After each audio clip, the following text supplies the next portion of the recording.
अस्सलाम वालेकुम dear viewers, असांजे चैनल ते खुशामदीद। काफ़ी कैंडिडेट्स कमेंट में पूछी रहिया हुआ त यूनिवर्सिटी ऑफ सिंध जी जेको एडमिशन जी डेट आहे उहा एक्सटेंड थींदी या न, त उन्हनि खे ॿुधाईंदा हलूं त यूनिवर्सिटी ऑफ सिंध पारां जेको एडमिशन डिग्री प्रोग्राम 2024 जी एडमिशन डेट एक्सटेंड कई वई आहे ऐं हाणे तव्हां जेको पंहिंजो ऑनलाइन फॉर्म आहे उहो 16 अक्टूबर 2023 ताईं जमा कराए सघो था। जिन बि कैंडिडेट्स जो फॉर्म रहिजी वियो हुयो या उहे कैंडिडेट्स जिन्हनि खे एडमिशन जी लेट ख़बर पई आहे ऐं उहे एडमिशन वठणु चाहिनि था यूनिवर्सिटी ऑफ सिंध में, त उन्हनि जे लाइ ख़ुशख़बरी आहे त यूनिवर्सिटी ऑफ सिंध पारां एडमिशन फॉर्म जी डेट एक्सटेंड कई वई आहे ऐं जेके हाणे तव्हां दाख़िला लाइ ऑनलाइन फॉर्म 16 अक्टूबर 2023 ताईं जमा कराए सघो था। ऐं उहे कैंडिडेट जिन्हनि कैंपसिस में अप्लाई कयो आहे त उन्हनि जे लाइ फ़ैसिलो कयो आहे त उहे हाणे जेको पंहिंजी एंट्री टेस्ट आहे उहे कैंपस में ई ॾींदा ऐं उन्हनि जी एंट्री टेस्ट जेका आहे 29 अक्टूबर ते वरिती वेंदी। यूनिवर्सिटी ऑफ सिंध जे मेन कैंपस जे लाइ जेको एंट्री टेस्ट आहे उहा 2 मरहलनि में वरिती वेंदी। पहिरीं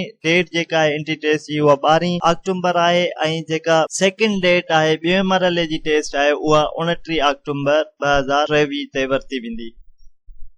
उम्मीद था कयूं तव्हांखे इंफॉर्मेशन मिली वई हूंदी। यूनिवर्सिटी ऑफ सिंध पारां एडमिशन जी डेट एक्सटेंड कई वई आहे ऐं कैंपसिस जे लाइ जेको आहे अलॻि एंट्री टेस्ट कैंपसिस में ई थींदी जेका 29 अक्टूबर ते थींदी ऐं जेके मेन कैंपस जे लाइ अप्लाई कनि था उन्हनि मां कुझु कैंडिडेट्स जी जेका आहे एंट्री टेस्ट उहा 22 अक्टूबर ते थींदी ऐं कुझु कैंडिडेट्स जी एंट्री टेस्ट जेको आहे उहा 29 अक्टूबर ते थींदी। मज़ीद अहिड़ियुनि इंफॉर्मेटिव वीडियोज़ जे लाइ असांजे चैनल खे लाइक कयो, सब्सक्राइब कयो त जीअं असांजी ईंदड़ जेका बि नई वीडियो हुजे तो पहुची सघे। अल्लाह हाफ़िज़।